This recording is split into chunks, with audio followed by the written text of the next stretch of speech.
8. Un campeón de la verdad. Un nuevo emperador, Carlos V, había ascendido al trono de Alemania y los emisarios de Roma se apresuraron a prestarle sus plácemes y procuraron que el monarca emplease su poder contra la reforma. Por otra parte, el elector de Sajonia, con quien Carlos tenía una gran deuda por su exaltación al trono, le rogó que no tomase medida alguna contra Lutero sin antes haberle oído. De este modo, el emperador se hallaba en embarazosa situación que le dejaba perplejo. Los papistas no se darían por contentos sino con un edicto imperial que sentenciase a muerte a Lutero. El elector había declarado terminantemente que ni su majestad imperial ni otro ninguno había demostrado que los escritos de Lutero hubiesen sido refutados y por este motivo pedía que el doctor Lutero, provisto de un salvoconducto, pudiese comparecer ante jueces sabios, piadosos e imparciales. La atención general se fijó en la reunión de los estados alemanes convocada en Worms a poco de haber sido elevado Carlos al trono. Varios asuntos políticos importantes tenían que ventilarse en dicha dieta, en que por primera vez los príncipes de Alemania iban a ver a su joven monarca presidir una asamblea deliberativa. De todas partes del imperio acudieron los altos dignatarios de la Iglesia y del Estado, nobles hidalgos, señores de elevada jerarquía, poderosos y celosos de sus derechos hereditarios, representantes del alto clero que ostentaban su categoría y superioridad, palaciegos seguidos de sus guardas armados y embajadores de tierras extrañas y lejanas. Todos se juntaron en Worms. Con todo, el asunto que despertaba más interés en aquella vasta asamblea era la causa del reformador sajón. Carlos había encargado ya de antemano al elector que trajese a Lutero ante la dieta, asegurándole protección y prometiendo disponer una discusión libre con gente competente para debatir los motivos de la disidencia. Lutero por su parte ansiaba comparecer ante el monarca. Su salud por entonces no estaba muy buena. No obstante, escribió al elector: «Si no puedo ir a Worms, bueno y sano, me haré llevar enfermo allá, porque si el emperador me llama, no puedo dudar que sea un llamamiento de Dios. Si quieren usar de violencia contra mí, lo cual parece probable, puesto que no es para instruirse por lo que me hacen comparecer, lo confío todo en manos del Señor. Aún vive y reina el que conservó ilesos a los mancebos en la hornalla. Si no me quieren salvar, poco vale mi vida. Impidamos solamente que el evangelio sea expuesto al vilipendio de los impíos y derramemos nuestra sangre por él para que no triunfen. ¿Será acaso mi vida o mi muerte la que más contribuirá a la salvación de todos? Esperadlo todo de mí, menos la fuga y la retractación. Huir no puedo y retractarme mucho menos». La noticia de que Lutero comparecería ante la dieta circuló en Worms y despertó una agitación general. Aleandro, a quien como legado del Papa se le había confiado el asunto de una manera especial, se alarmó y enfureció. Preveía que el resultado sería desastroso para la causa del papado. Hacer investigaciones en un caso sobre el cual el Papa había dictado ya sentencia condenatoria era tanto como discutir la autoridad del soberano pontífice. Además de esto, temía que los elocuentes y poderosos argumentos de este hombre apartasen de la causa del Papa a muchos de los príncipes. En consecuencia, insistió mucho cerca de Carlos en que Lutero no compareciese en Worms. Por este mismo tiempo se publicó la bula de excomunión contra Lutero, y esto, unido a las gestiones del legado, hizo ceder al emperador, quien escribió al elector diciéndole que si Lutero no quería retractarse debía quedarse en Wittenberg. No bastaba este triunfo para Leandro, el cual siguió intrigando para conseguir también la condenación de Lutero. Con una tenacidad digna de mejor causa, insistía en presentar al reformador, a los príncipes, a los prelados y a varios miembros de la dieta como sedicioso, rebelde, impío y blasfemo. Pero la vehemencia y la pasión de que daba pruebas el legado revelaban a las claras el espíritu de que estaba animado. Es la ira y el deseo de venganza lo que le excita, decían, y no el celo y la piedad.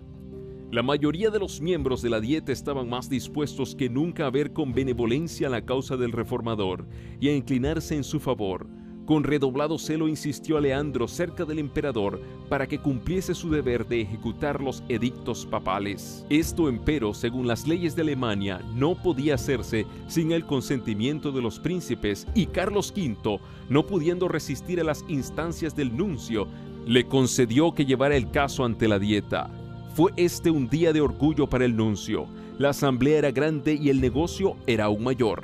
Aleandro iba a alegar en favor de Roma, madre y señora de todas las iglesias.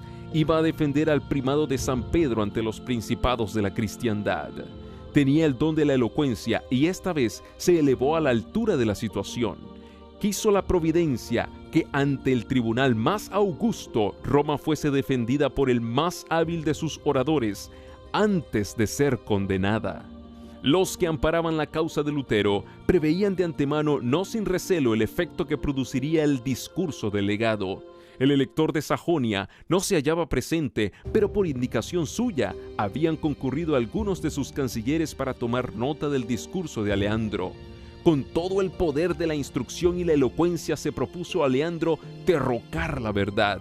Arrojó contra Lutero cargo sobre cargo, acusándole de ser enemigo de la Iglesia y del Estado, de vivos y muertos, de clérigos y laicos, de concilios y cristianos en particular. Hay, dijo, en los errores de Lutero motivo para quemar a 100.000 herejes. En conclusión, procuró vilipendiar a los adherentes de la fe reformada, diciendo: ¿qué son todos estos luteranos? Un puñado de gramáticos insolentes, de sacerdotes enviciados, de frailes disolutos, abogados ignorantes, nobles degradados y populacho pervertido y seducido.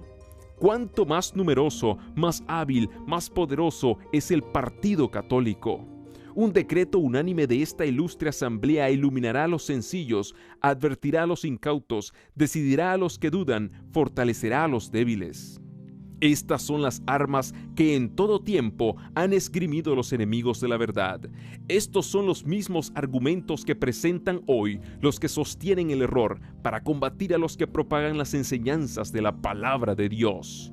¿Quiénes son estos predicadores de nuevas doctrinas?, exclaman los que abogan por la religión popular.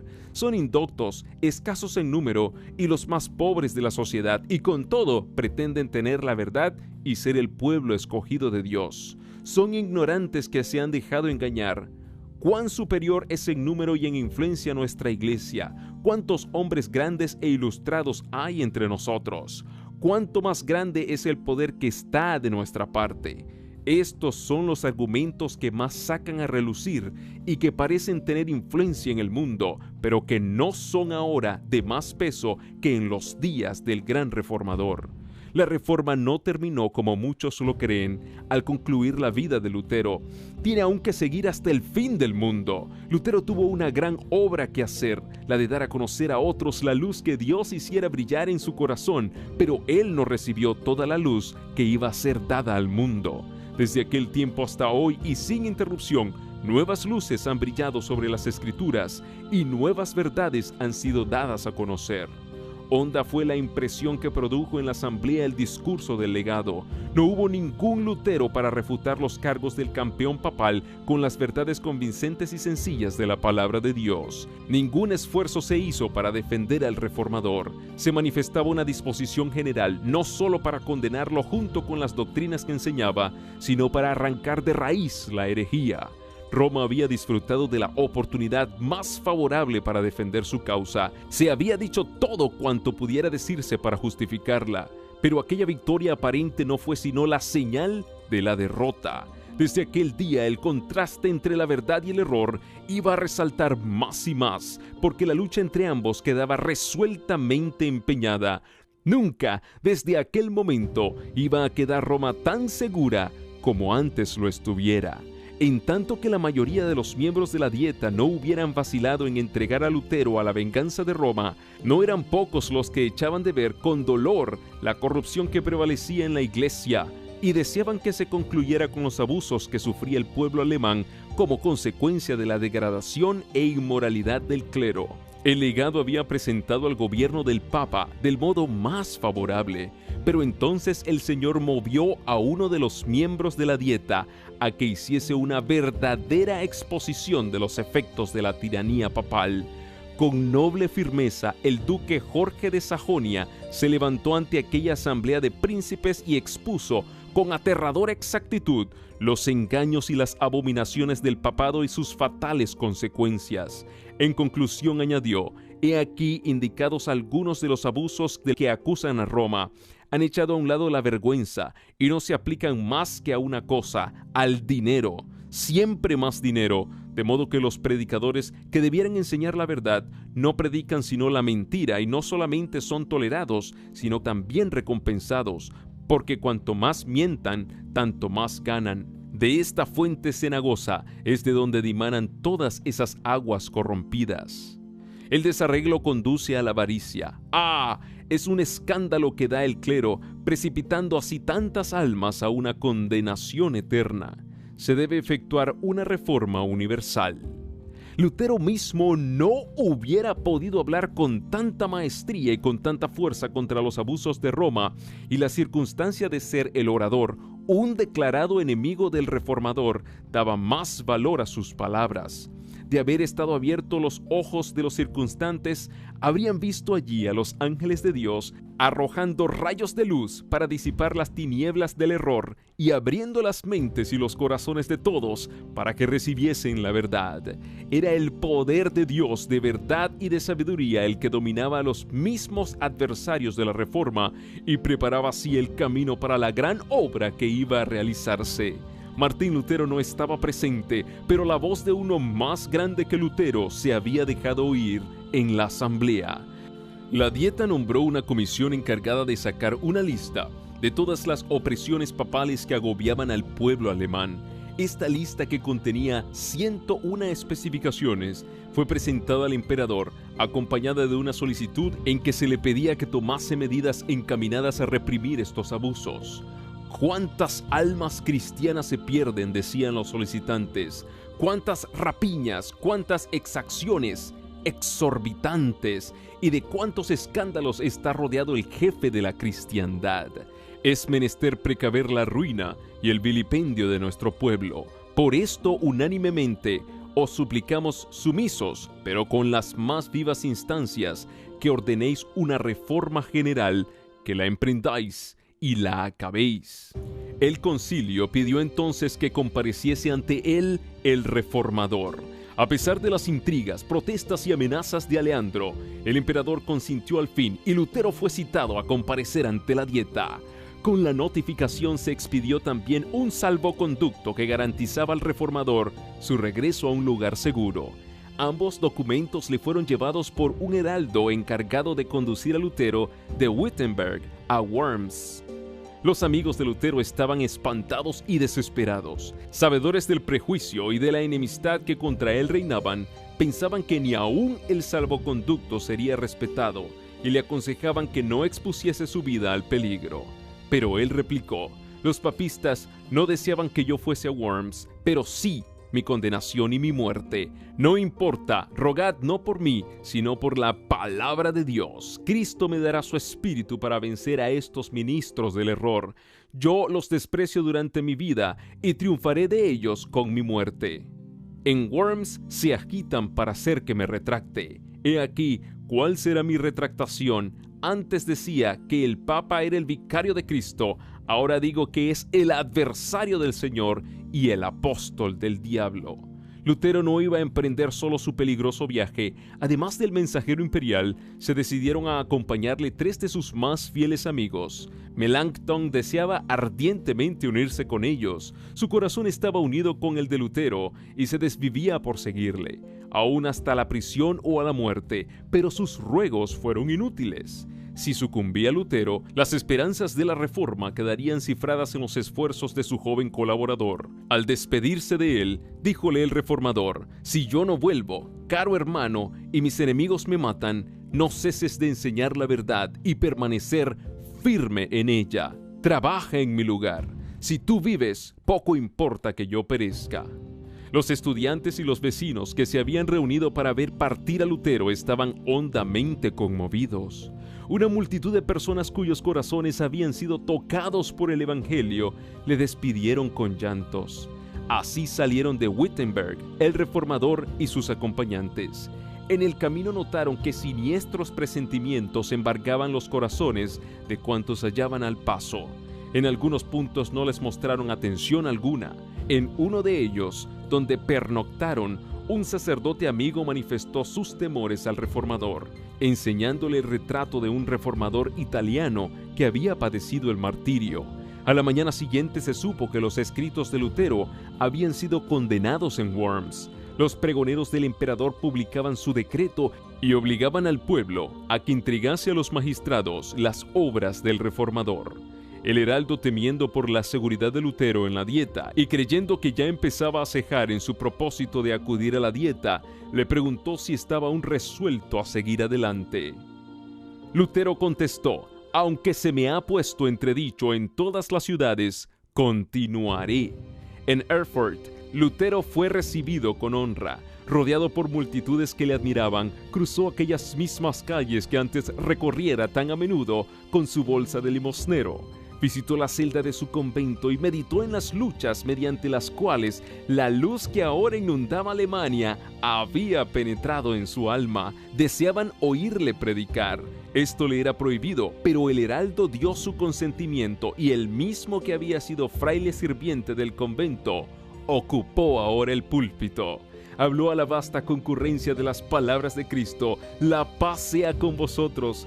Los filósofos, dijo, doctores y escritores han intentado demostrar cómo puede el hombre alcanzar la vida eterna y no lo han conseguido. Yo os lo explicaré ahora. Dios resucitó a un hombre, a Jesucristo nuestro Señor, por quien anonada la muerte, destruye el pecado y cierra las puertas del infierno. He aquí la obra de salvación. Jesucristo venció. He aquí la grata nueva, y somos salvos por su obra y no por las nuestras. Nuestro Señor Jesucristo dice: «La paz sea con vosotros. Mirad mis manos», es decir, mira, oh hombre, yo solo soy quien he borrado tus pecados y te he rescatado. Por esto tienes ahora la paz, dice el Señor. Y siguió explicando cómo la verdadera fe se manifiesta en una vida santa. Puesto que Dios nos ha salvado, obremos de un modo digno de su aprobación. ¿Eres rico? Sirvan tus bienes a los pobres. ¿Eres pobre? Tu labor sirva a los ricos. Si tu trabajo no es útil más que para ti mismo, el servicio que pretendes hacer a Dios no es más que mentira. El pueblo escuchaba embelesado. El pan de vida fue repartido a aquellas almas hambrientas. Cristo fue ensalzado ante ellas por encima de papas, legados, emperadores y reyes. No dijo Lutero una palabra tocante a su peligrosa situación. No quería hacerse objeto de los pensamientos y de las simpatías. En la contemplación de Cristo se perdía de vista a sí mismo, se ocultaba detrás del hombre del Calvario y solo procuraba presentar a Jesús como redentor de los pecadores. El reformador prosiguió su viaje siendo agasajado en todas partes y considerado con gran interés. Las gentes salían presurosas a su encuentro y algunos amigos le ponían en guardia contra el propósito hostil que respecto de él acariciaban los romanistas. «Os echarán en una hoguera», le decían, «y os reducirán a cenizas como lo hicieron con Juan Hus». Él contestaba: «Aun cuando encendiesen un fuego que se extendiera desde Worms hasta Wittenberg y se elevara hasta el cielo, lo atravesaría en el nombre del Señor. Compareceré ante ellos, entraré en la boca de ese behemoth, romperé sus dientes y confesaré a nuestro Señor Jesucristo». Al tener noticias de que se aproximaba a Worms, el pueblo se conmovió. Sus amigos temblaron recelando por su seguridad. Los enemigos temblaron porque desconfiaban del éxito de su causa. Se hicieron los últimos esfuerzos para disuadir a Lutero de entrar en la ciudad. Por instigación de los papistas, se le instó a hospedarse en el castillo de un caballero amigo, en donde, se aseguraba, todas las dificultades podían arreglarse pacíficamente. Sus amigos se esforzaron por despertar temores en él, describiéndole los peligros que le amenazaban. Todos sus esfuerzos fracasaron. Lutero, sin inmutarse, dijo: «Aunque haya tantos diablos en Worms, cuantas tejas hay en los techos, entraré allí». Cuando llegó a Worms, una enorme muchedumbre se agolpó a las puertas de la ciudad para darle la bienvenida. No se había reunido un concurso tan grande para saludar la llegada del emperador mismo. La agitación era intensa, y de en medio del gentío se elevó una voz quejumbrosa que cantaba una endecha fúnebre, como tratando de avisar a Lutero de la suerte que le estaba reservada. «Dios será mi defensa», dijo él, al apearse de su carruaje. Los papistas no creían que Lutero se atrevería a comparecer en Worms, y su llegada a la ciudad fue para ellos motivo de profunda consternación. El emperador citó inmediatamente a sus consejeros para acordar lo que debía hacerse. Uno de los obispos, fanático papista, dijo: «Mucho tiempo hace que nos hemos consultado sobre este asunto. Deshágase pronto de este hombre vuestra majestad imperial. ¿No hizo quemar Segismundo a Juan Hus? Nadie está obligado a conceder ni a respetar un salvoconducto dado a un hereje». «No», dijo el emperador, «lo que uno ha prometido es menester cumplirlo». Se convino entonces en que el reformador sería oído. Todos ansiaban ver a aquel hombre tan noble y en inmenso número se agolparon junto a la casa en donde se hospedaba. Hacía poco que Lutero se había repuesto de la enfermedad que poco antes le aquejara. Estaba debilitado por el viaje que había durado 2 semanas enteras. Debía prepararse para los animados acontecimientos del día siguiente y necesitaba quietud y reposo. Era tan grande la curiosidad que tenían todos por verlo, que no bien había descansado unas pocas horas cuando llegaron a la posada de Lutero condes, varones, caballeros, hidalgos, eclesiásticos y ciudadanos que ansiaban ser recibidos por él. Entre estos visitantes se contaban algunos de aquellos nobles que con tanta bizarría pidieran al emperador que emprendiera una reforma de los abusos de la iglesia y que, decía Lutero, habían sido libertados por mi evangelio. Todos, amigos como enemigos, venían a ver al monje indómito, que los recibía con inalterable serenidad y a todos contestaba con saber y dignidad. Su porte era distinguido y resuelto, su rostro delicado y pálido dejaba ver huellas de cansancio y enfermedad, a la vez que una mezcla de bondad y gozo. Sus palabras, impregnadas de solemnidad y profundo fervor, le daban un poder que sus mismos enemigos no podían resistir. Amigos y enemigos estaban maravillados. Algunos estaban convencidos de que le asistía una fuerza divina. Otros decían de él lo que los fariseos decían de Cristo: «Demonio tiene». Al día siguiente de su llegada, Lutero fue citado a comparecer ante la Dieta. Se nombró a un dignatario imperial para que lo condujese a la sala de audiencias, a la que llegaron no sin dificultad.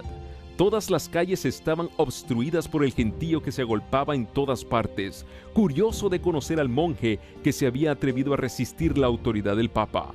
En el momento en que se entraba en la presencia de sus jueces, un viejo general, héroe de muchas batallas, le dijo en tono bondadoso: «Frailecito, frailecito, haces frente a una empresa tan ardua que ni yo ni otros capitanes hemos visto jamás tal en nuestros más sangrientos combates. Pero si tu causa es justa y si estás convencido de ello, avanza en nombre de Dios y nada temas, Dios no te abandonará». Abriéronse por fin ante él las puertas del concilio.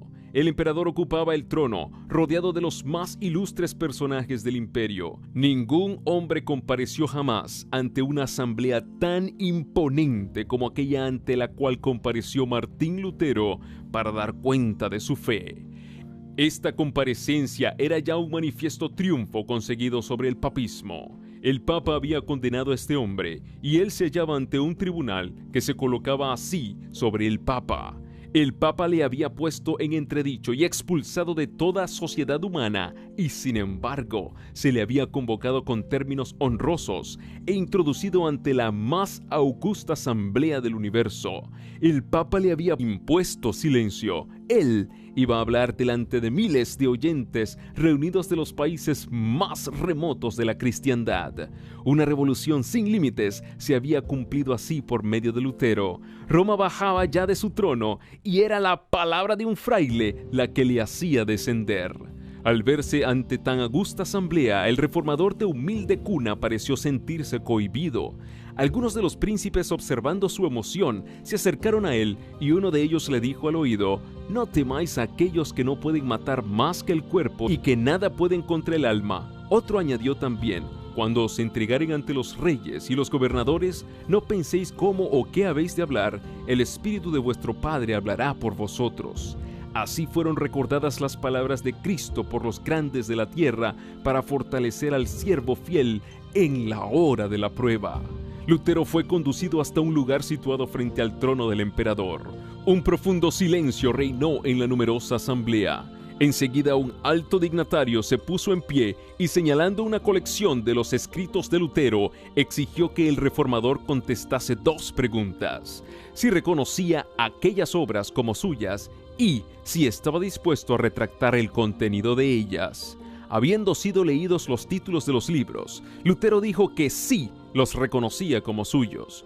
Tocante a la segunda pregunta, añadió: atendido que concierne a la fe y a la salvación de las almas, en la que se haya interesada la palabra de Dios, a saber, el más grande y precioso tesoro que existe en los cielos y en la tierra, obraría yo imprudentemente si respondiera sin reflexión. Pudiera afirmar menos de lo que se me pide o más de lo que exige la verdad, y hacerme así culpable contra esta palabra de Cristo. Cualquiera que me negare delante de los hombres, le negaré yo también delante de mi Padre que está en los cielos. Mateo 10:33. Por esta razón, suplico a su Majestad Imperial, con toda sumisión, se digne concederme tiempo para que pueda yo responder sin manchar la palabra de Dios. Lutero obró discretamente al hacer esta súplica. Sus palabras convencieron a la asamblea de que él no hablaba movido por pasión ni arrebato. Esta reserva, esta calma tan sorprendente en semejante hombre, acreció su fuerza y le preparó para contestar más tarde con una sabiduría, una firmeza y una dignidad que iban a frustrar las esperanzas de sus adversarios y confundir su malicia y su orgullo. Al día siguiente debía comparecer de nuevo para dar su respuesta final. Por unos momentos, al verse frente a tantas fuerzas que hacían causa común contra la verdad, sintió desmayar su corazón. Flaqueaba su fe, sintióse presa del temor y horror. Los peligros se multiplicaban ante su vista y parecía que sus enemigos estaban cercanos al triunfo y que las potestades de las tinieblas iban a prevalecer. Las nubes se amontonaban sobre su cabeza y le ocultaban la faz de Dios. Deseaba con ansia estar seguro de que el Señor de los ejércitos le ayudaría. Con el ánimo angustiado se postró en el suelo y con gritos entrecortados que solo Dios podía comprender exclamó: «Dios Todopoderoso, Dios Eterno, cuán terrible es el mundo, cómo abre la boca para tragarme y qué débil es la confianza que tengo en ti. Si debo confiar en lo que es poderoso según el mundo, estoy perdido.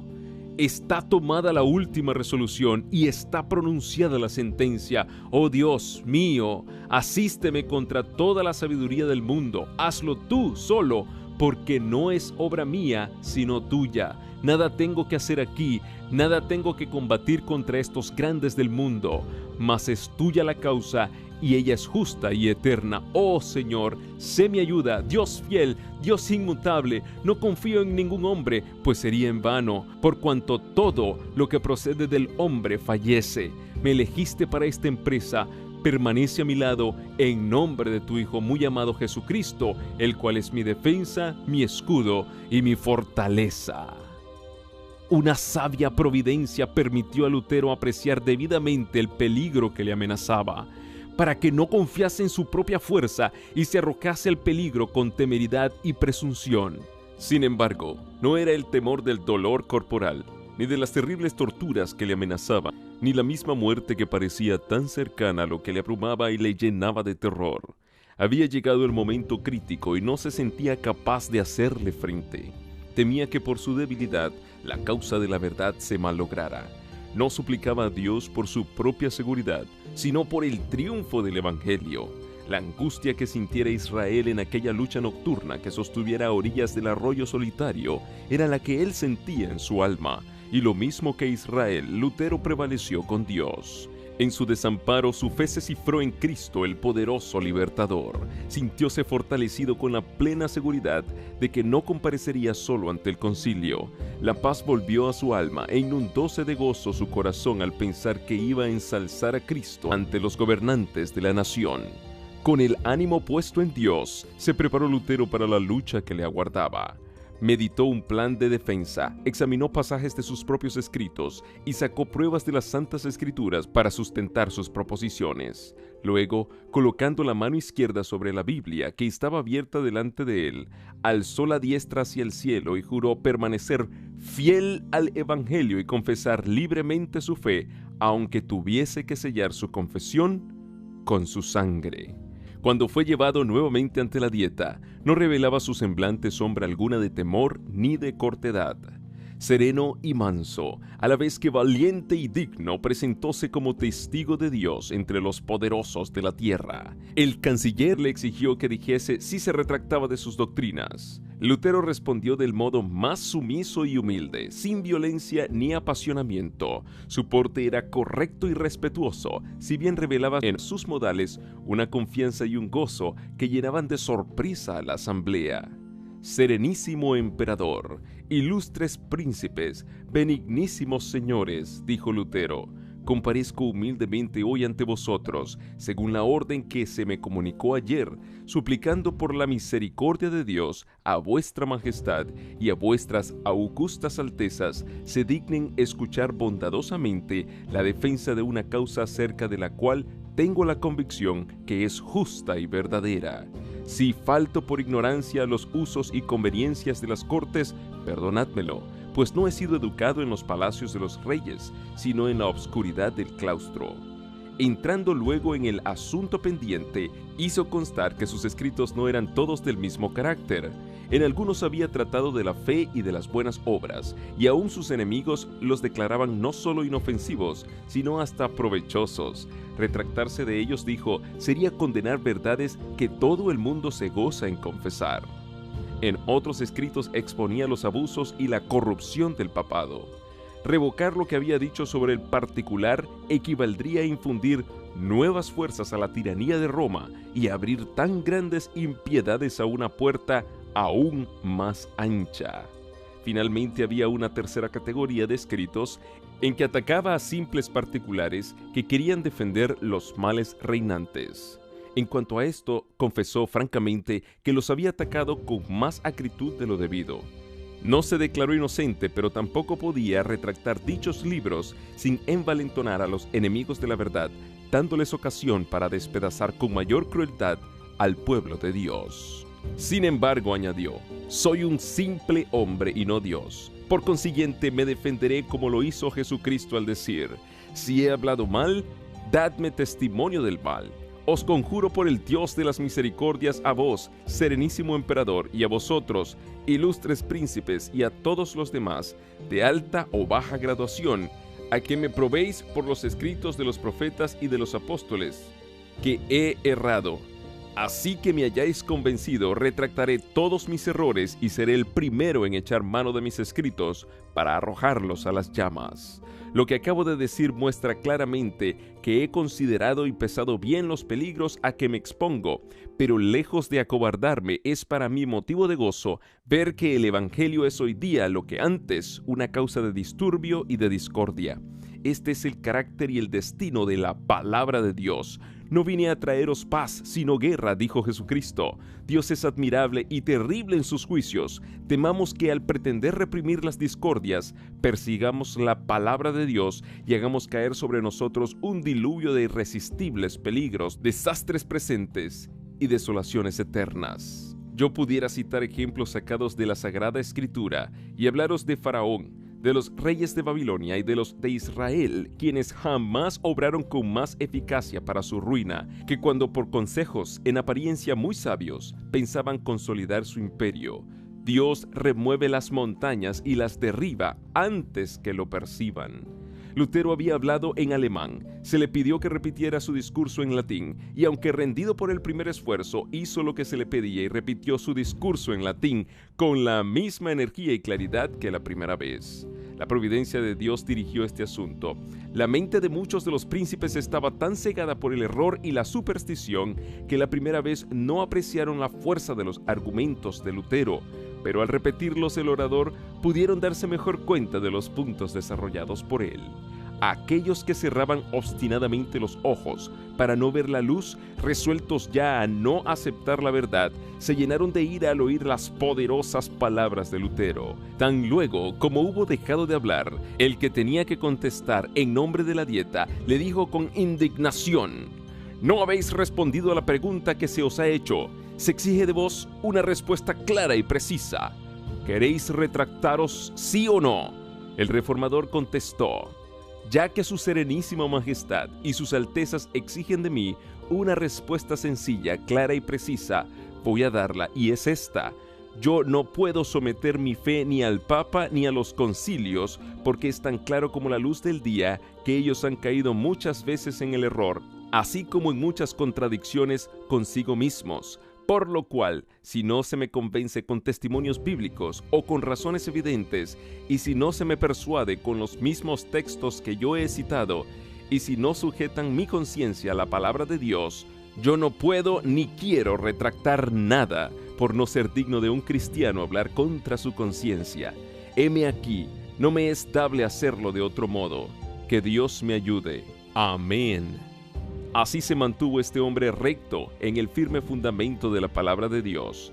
La luz del cielo iluminaba su rostro, la grandeza y pureza de su carácter, el gozo y la paz de su corazón eran manifiestos a todos los que le oían dar su testimonio contra el error y veían en él esa fe que vence al mundo. La asamblea entera quedó un rato muda de asombro. La primera vez había hablado Lutero en tono respetuoso y bajo, en actitud casi sumisa.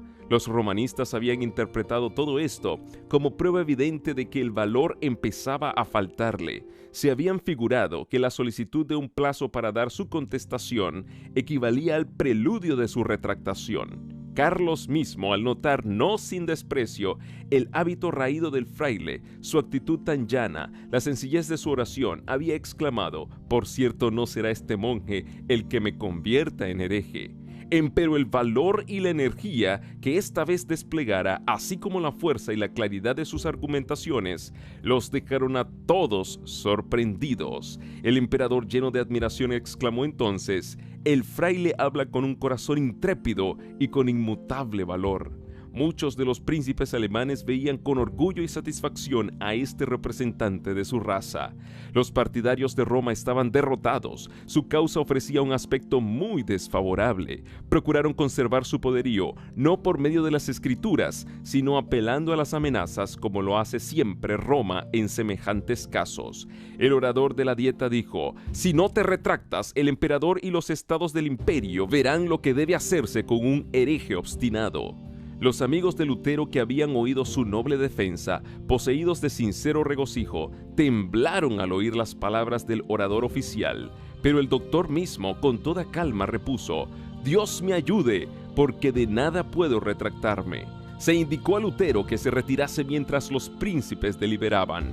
Todos se daban cuenta de que era un momento de gran crisis. La persistente negativa de Lutero a someterse podía afectar la historia de la Iglesia por muchos siglos. Se acordó darle otra oportunidad para retractarse. Por última vez le hicieron entrar de nuevo en la sala. Se le volvió a preguntar si renunciaba a sus doctrinas. Contestó: «No tengo otra respuesta que dar que la que he dado». Era ya bien claro y evidente que no podrían inducirle a ceder, ni de grado ni por fuerza, a las exigencias de Roma. Los caudillos papales estaban acongojados porque su poder, que había hecho temblar a los reyes y a los nobles, era así despreciado por un pobre monje, y se propusieron hacerle sentir su ira, entregándole al tormento. Pero reconociendo Lutero el peligro que corría, había hablado a todos con dignidad y serenidad cristiana. Sus palabras habían estado exentas de orgullo, pasión o falsedad. Se había perdido de vista a sí mismo y a los grandes hombres que le rodeaban, y solo sintió que se hallaba en presencia de uno que era infinitamente superior a los papas, a los prelados, a los reyes y a los emperadores. Cristo mismo había hablado por medio del testimonio de Lutero con tal poder y grandeza que tanto en los amigos como en los adversarios despertó pavor y asombro. El Espíritu de Dios había estado presente en aquel concilio, impresionando vivamente los corazones de los jefes del imperio. Varios príncipes reconocieron sin embozo la justicia de la causa del reformador. Muchos se convencieron de la verdad, pero en algunos la impresión no fue duradera. Otros aún hubo que en aquel momento no manifestaron sus convicciones, pero que habiendo estudiado las Escrituras después, llegaron a ser intrépidos sostenedores de la Reforma. El elector Federico había aguardado con ansiedad la comparecencia de Lutero ante la Dieta y escuchó su discurso con profunda emoción. Experimentó regocijo y orgullo al presenciar el valor del fraile, su firmeza y el modo en que se mostraba dueño de sí mismo, y resolvió defenderle con mayor firmeza que antes.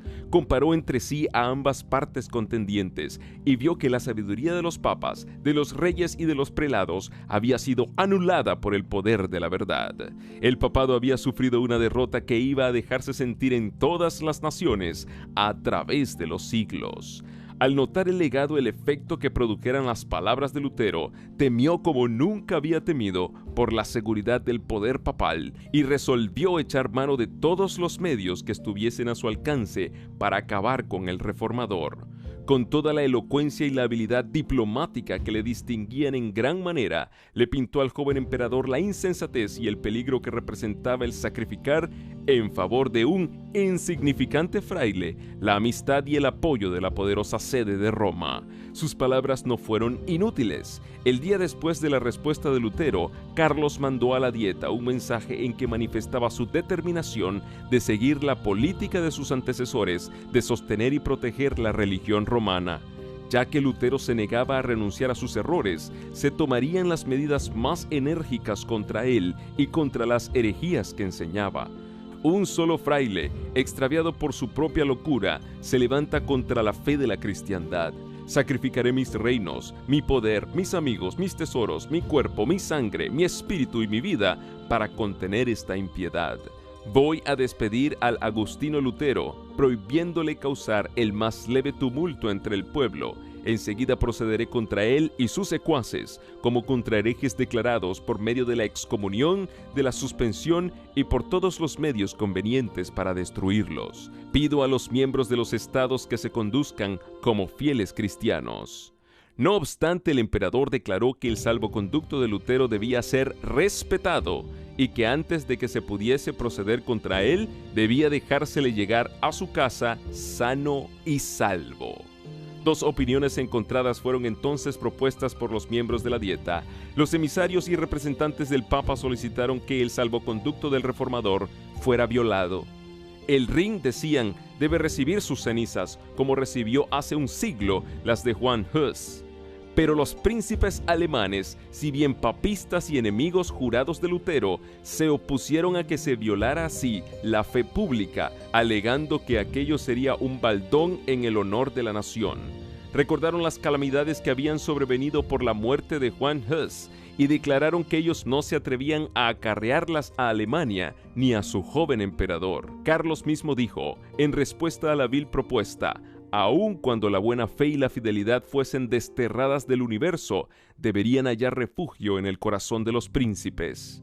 Pero los enemigos más encarnizados de Lutero siguieron hostigando al monarca para que hiciera con el reformador lo que Segismundo hiciera con Hus, abandonarle a la misericordia de la Iglesia. Pero Carlos V evocó la escena en que Hus, señalando las cadenas que le arrojaban, recordó al monarca su palabra que había sido quebrantada y contestó: «Yo no quiero sonrojarme como Segismundo». Carlos, empero, había rechazado deliberadamente las verdades expuestas por Lutero. El emperador había declarado: «Estoy firmemente resuelto a seguir el ejemplo de mis antepasados».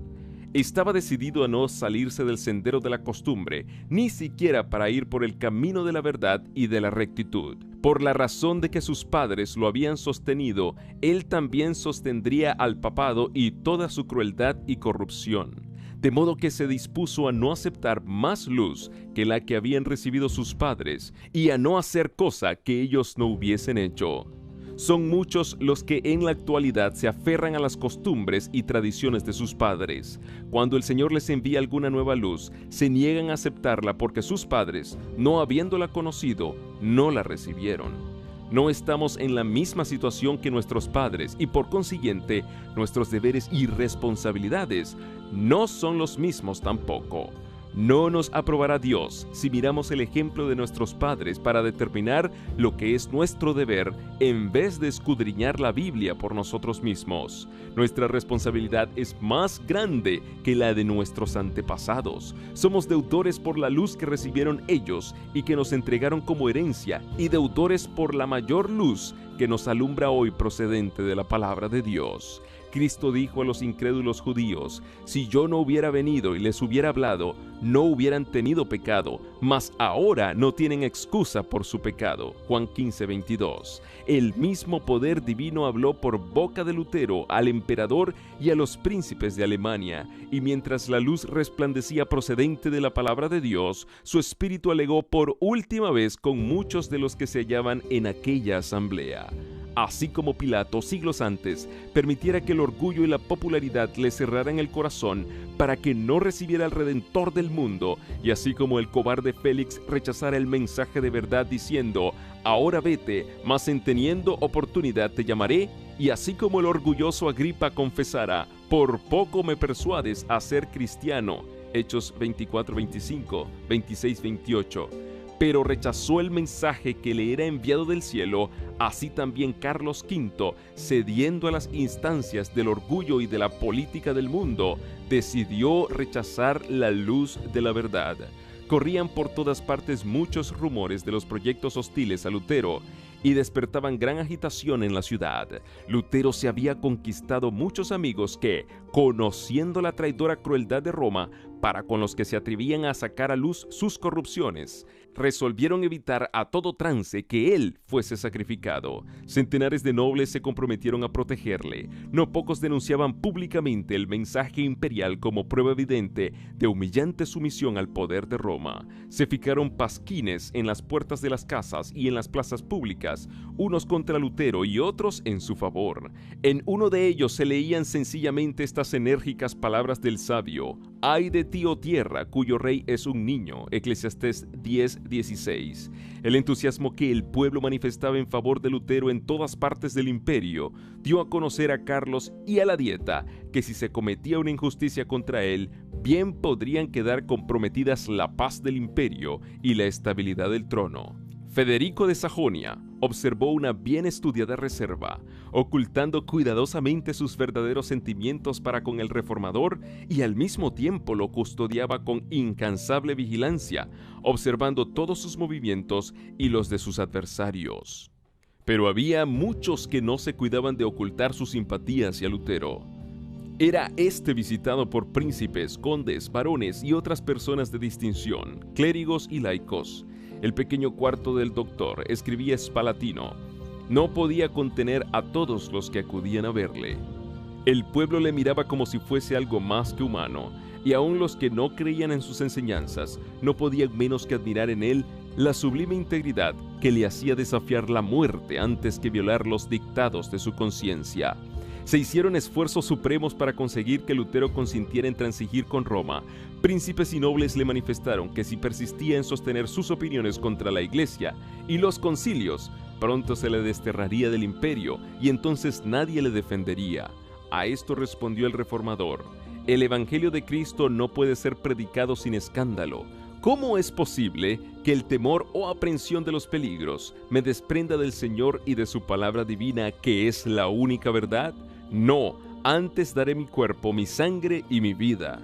Se le instó nuevamente a someterse al juicio del emperador, pues entonces no tendría nada que temer. Consiento de veras, dijo, en que el emperador, los príncipes y aun los más humildes cristianos examinen y juzguen mis libros, pero bajo la condición de que tomarán por norma la Sagrada Escritura. Los hombres no tienen más que someterse a ella. Mi conciencia depende de ella y soy esclavo de su observancia. En respuesta a otra instancia dijo: consiento en renunciar al salvoconducto, abandono mi persona y mi vida entre las manos del emperador, pero la palabra de Dios nunca. Expresó que estaba dispuesto a someterse al fallo de un concilio general, pero con la condición expresa de que el concilio juzgara según las Escrituras. En lo que se refiere a la palabra de Dios y a la fe, añadió: cada cristiano es tan buen juez como el mismo Papa secundado por 1.000.000 de concilios. Finalmente, los amigos y los enemigos de Lutero se convencieron de que todo esfuerzo encaminado a una reconciliación sería inútil. Si el reformador hubiera cedido en un solo punto, Satanás y sus ejércitos habrían ganado la victoria. Pero la inquebrantable firmeza de él fue el medio de emancipar a la Iglesia y de iniciar una era nueva y mejor.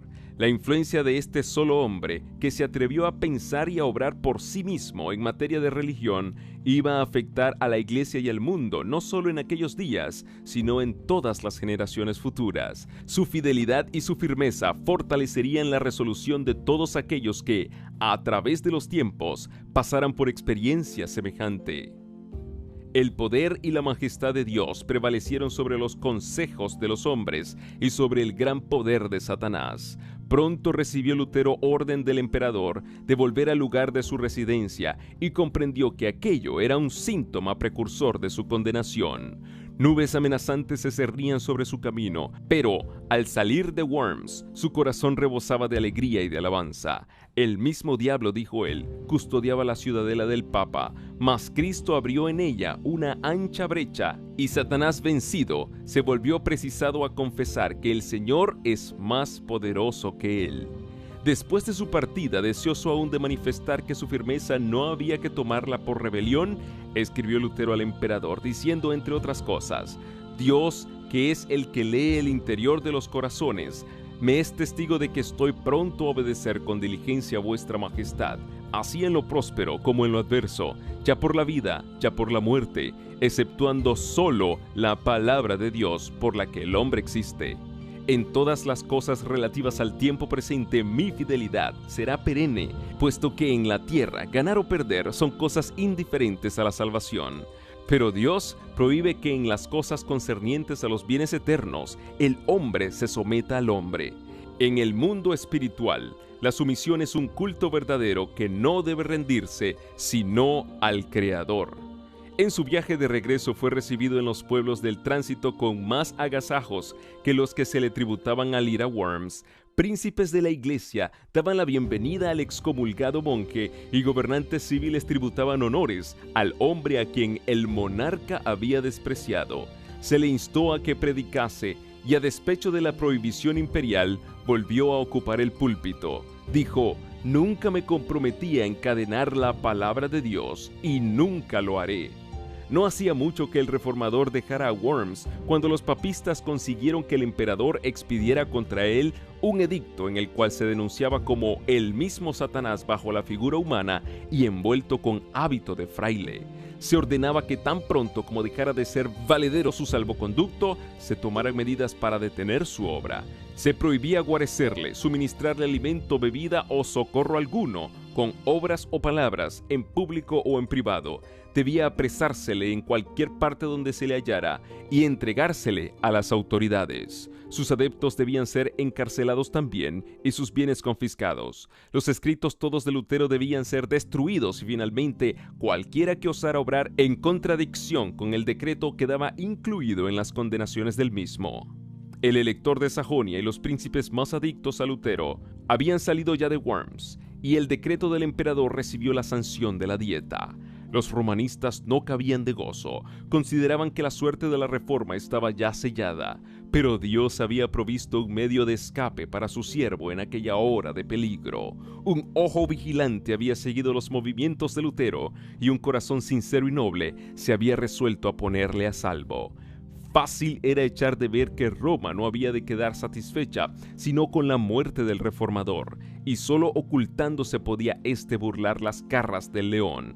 Dios dio sabiduría a Federico de Sajonia para idear un plan que salvara la vida de Lutero. Ayudado por varios amigos verdaderos, se llevó a cabo el propósito del elector, y Lutero fue efectivamente sustraído a la vista de amigos y enemigos. Mientras regresaba a su residencia, se vio rodeado de repente, separado de sus acompañantes y llevado por fuerza a través de los bosques al castillo de Wartburg, fortaleza que se alzaba sobre una montaña aislada. Tanto su secuestro como su escondite fueron rodeados de tanto misterio que Federico mismo por mucho tiempo no supo dónde se hallaba el reformador. Esta ignorancia tenía un propósito, pues mientras el elector no conociera el paradero del reformador, no podía revelar nada. Se aseguró de que Lutero estuviera protegido, y esto le bastaba. Pasaron así la primavera, el verano y el otoño, y llegó el invierno, y Lutero seguía aún secuestrado. Ya exultaban a Leandro y sus partidarios al considerar casi apagada la luz del Evangelio. Pero en vez de ser esto así, el reformador estaba llenando su lámpara en los almacenes de la verdad y su luz iba a brillar con deslumbrantes fulgores. En la amigable seguridad que disfrutaba en Wartburg, congratulábase Lutero por haber sido sustraído por algún tiempo al calor y al alboroto del combate. Pero no podía encontrar satisfacción en prolongado descanso. Acostumbrado a la vida activa y al rudo combate, no podía quedar mucho tiempo ocioso. En aquellos días de soledad, tenía siempre presente la situación de la iglesia y exclamaba desesperado: ¡ay! Y que no haya nadie en este último día de su ira que quede en pie delante del Señor como un muro para salvar a Israel. También pensaba en sí mismo y tenía miedo de ser tachado de cobardía por haber huido de la lucha. Se reprochaba en su indolencia y la indulgencia con que se trataba a sí mismo, y no obstante esto, estaba haciendo diariamente más de lo que hubiera podido hacer un hombre solo. Su pluma no permanecía nunca ociosa. En el momento en que sus enemigos se lisonjeaban de haberle acallado, los asombraron y confundieron las pruebas tangibles de su actividad. Un sinnúmero de tratados provenientes de su pluma circulaban por toda Alemania. También prestó entonces valioso servicio a sus compatriotas al traducir al alemán el Nuevo Testamento. Desde su Patmos, perdido entre riscos, siguió casi un año proclamando el Evangelio y censurando los pecados y los errores de su tiempo. Pero no fue únicamente para preservar a Lutero de la ira de sus enemigos, ni para darle un tiempo de descanso en el que pudiese hacer estos importantes trabajos para lo que Dios separó a su siervo del escenario de la vida pública. Había otros resultados más preciosos que alcanzar.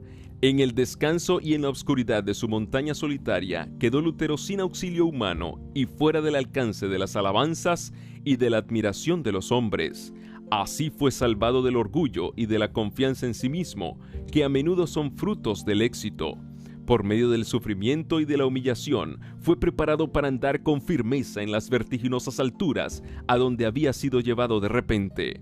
A la vez que los hombres se regocijan en la libertad que les da el conocimiento de la verdad, se sienten inclinados a ensalzar a aquellos de quienes Dios se ha valido para romper las cadenas de la superstición y del error. Satanás procura distraer de Dios los pensamientos y los afectos de los hombres y hacer que se fijen en los agentes humanos. Induce a los hombres a dar honra al mero instrumento, ocultándole la mano que dirige todos los sucesos de la providencia. Con demasiada frecuencia acontece que los maestros religiosos, así alabados y reverenciados, pierden de vista su dependencia de Dios y sin sentirlo empiezan a confiar en sí mismos. Resulta entonces que quieren gobernar el espíritu y la conciencia del pueblo, el cual está dispuesto a considerarlos como guías en vez de mirar la palabra de Dios. La obra de reforma ve así frenada su marcha por el espíritu que domina a los que la sostienen. Dios quiso evitar este peligro a la reforma. Quiso que esa obra recibiese no la marca de los hombres, sino la impresión de Dios. Los ojos de los hombres estaban fijos en Lutero como el expositor de la verdad. Pero él fue arrebatado de en medio de ellos para que todas las miradas se dirigieran al eterno autor de la verdad.